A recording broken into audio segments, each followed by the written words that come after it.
Hello friends, মিষ্টি ক্যাম্পে সমস্ত ভিউয়ার্সদের আমার চ্যানেলে স্বাগত জানিয়ে আমি চন্দ্রিমা হাজির হয়েছি আবারও একটা নতুন রেসিপি নিয়ে। আজ আমি একটা ডেজার্ট রেসিপি আপনাদের সাথে শেয়ার করতে চলেছি। আজ আমি বানাবো ছানা ভাপা।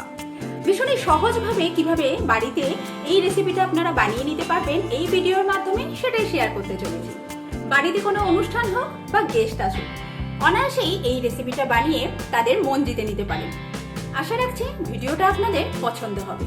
ভিডিও ভালো লাগলে লাইক, শেয়ার আর কমেন্ট করতে ভুলবেন না। আর এই বন্ধুর চ্যানেলটিকে অবশ্যই সাবস্ক্রাইব করে পাশে থাকবেন। আসুন দেরি না করে দেখে নেওয়া যাক আমার আজকের রেসিপি ছানা ভাপা। এই মিষ্টিটা বানাবার জন্য প্রথমে আমি একটা বড় পাত্রের মধ্যে দুধ নিয়ে নিচ্ছি।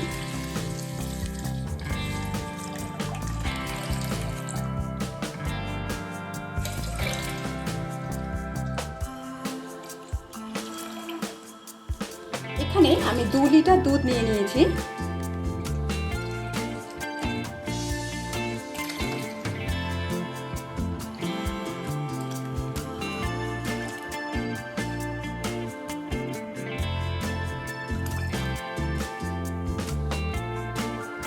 দুধের পাত্রটা গ্যাসের উপর বসিয়ে নিয়েছি। এবার দুধটাকে জাল দিয়ে নেব।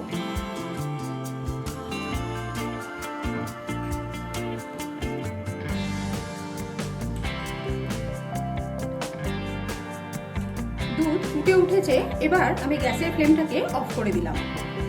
গ্যাসের ফ্লেমটা অফ করার পর এর থেকে আমি কিছুটা পরিমাণ দুধ আলাদা একটা পাত্রে তুলে রাখবো। এই দু হাতা দুধ আমি আলাদা পাত্রে তুলে রাখছি।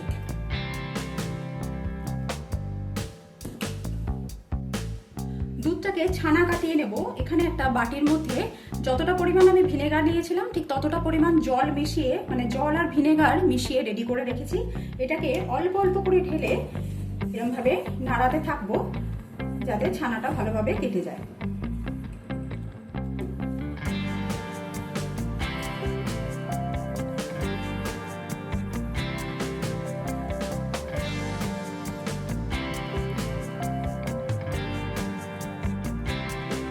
দেখুন সুন্দরভাবে ছানা হয়ে গেছে। জল আর ছানাটা সুন্দরভাবে আলাদা হয়ে গেছে। ছানাটাকে জল থেকে আলাদা করে নেব। তার জন্য একটা বড় পাত্রের উপরে এরকম একটা স্ট্রেনার দিয়ে দিলাম। দিয়ে এর উপরে একটা পরিষ্কার কাপড় দিয়ে দিচ্ছি। এবার এর মধ্যে আমি ছানাটাকে ঢেলে দেব।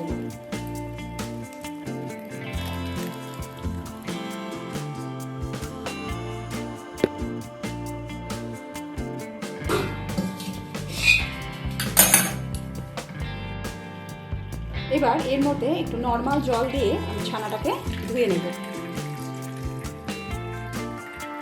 যাতে ছানার টক ভাবটা কমে যায়। আমি ভিনেগার দিয়ে এখানে ছানা কাটালাম, আপনারা চাইলে লেবুর রস দিয়েও কাটাতে পারেন।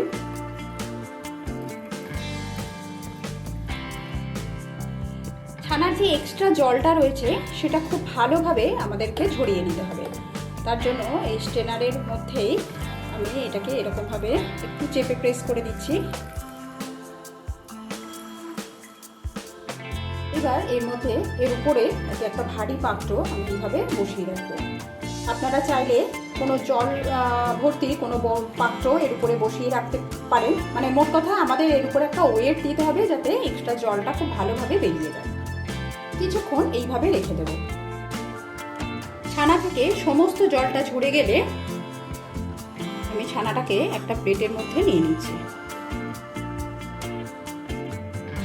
একটু ভেঙে নেব একটা চামচের সাহায্যে।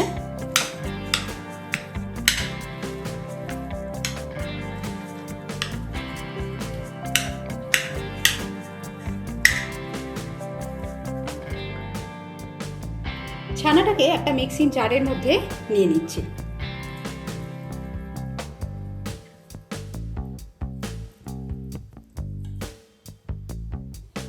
এবার এর মধ্যে আমি অ্যাড করে দিচ্ছি, এখানে আছে প্রায় 15 থেকে 16টা গোটা কাজু। এই কাজুটাকে আমি ছানার মধ্যে দিয়ে দিলাম।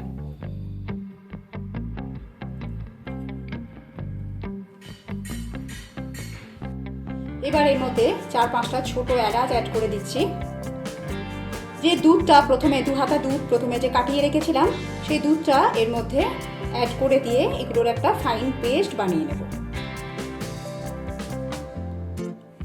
একটা সুন্দর পেস্ট তৈরি হয়ে গেছে। আপনাদের আরেকটা কথাও বলা হয়নি, কাজুটাকে আমি কিন্তু উষ্ণ গরম জলে 15 মিনিট ভিজিয়ে রেখেছিলাম। কাজুটা তার জন্য নরম হয়ে গেছে আর সুন্দরভাবে পেস্টটা রেডি হয়েছে। এবার এর মধ্যে আমি চিনি অ্যাড করে দিচ্ছি। এখানে আমি মেজারিং কাপ মেপে 1 কাপ চিনি নিয়েছি। চিনিটা প্রথমেই একেবারেই আপনারা দিয়ে দিতে পারেন, কিন্তু যেহেতু আমার মিক্সিং জারটা ভর্তি হয়ে গেছিলো তাই ওটার পেস্ট বানিয়ে নেবার পর যে কমে গেছে একটু, এবার আমি চিনিটাকে অ্যাড করলাম। চিনিটা দেবার পর আবারও একবার ঘুরিয়ে নিয়ে এর একটা মিহি পেস্ট তৈরি করে নেব। টোটাল যে ছানাটা হয়েছিল সেটাকে আমি এরকমভাবে দুটো পাত্রে ভাগ করে নিয়েছি।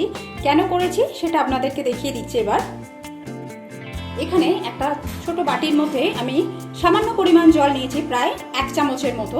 এবার এর মধ্যে আমি সামান্য একটুখানি food colour, red food colour add করে দিলাম, দিয়ে গুলে নিচ্ছি। এটা পুরোপুরি অপশনাল, আপনারা না চাইলে নাও করতে পারেন। এবার এই মিশ্রণটা আমি একটা বাটির মধ্যে দিয়ে দিচ্ছি। এবার এটাকে মিশিয়ে নেব ভালো করে।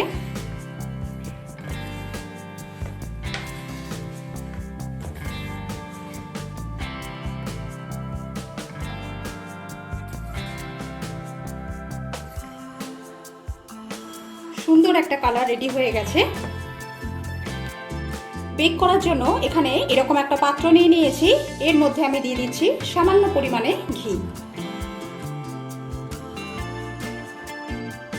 এবার ঘিটাকে একটা ব্রাশের সাহায্যে পাত্রের চতুর্দিকে লাগিয়ে নেব।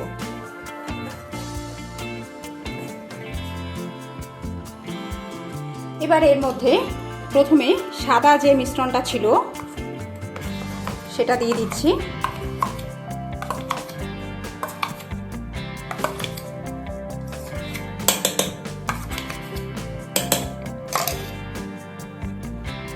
একবার ট্যাপ করে নিচ্ছি যাতে সমান হয়ে যায়।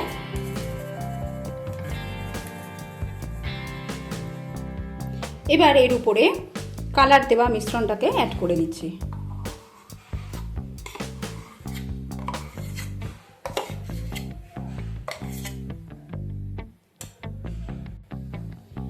এটাকেও একটু ট্যাপ করে নিয়েছি।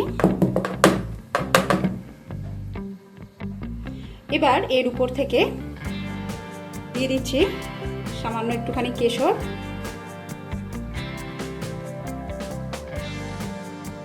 এবার এখানে আমি একটা কড়ার মধ্যে কিছুটা পরিমাণ জল নিয়ে নিয়েছি, আর কড়ার মধ্যে এরকম একটা খাবারের স্ট্যান্ড দেওয়া আছে। এবার জলটা ভালো রকমভাবে গরম হয়ে গেলে এর মধ্যে আমি এই পাত্রটাকে বসিয়ে দেব।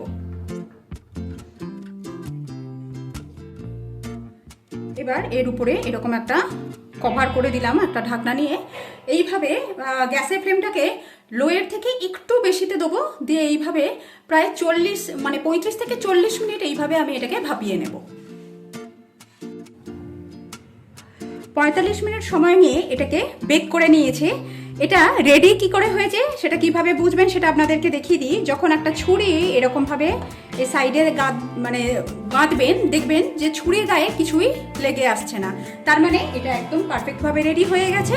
এবার এটাকে একদম নর্মাল টেম্পারেচারে নিয়ে আসবো। নর্মাল টেম্পারেচারে চলে এলে এটাকে আমি ডিমোল্ড করে নিয়েছি।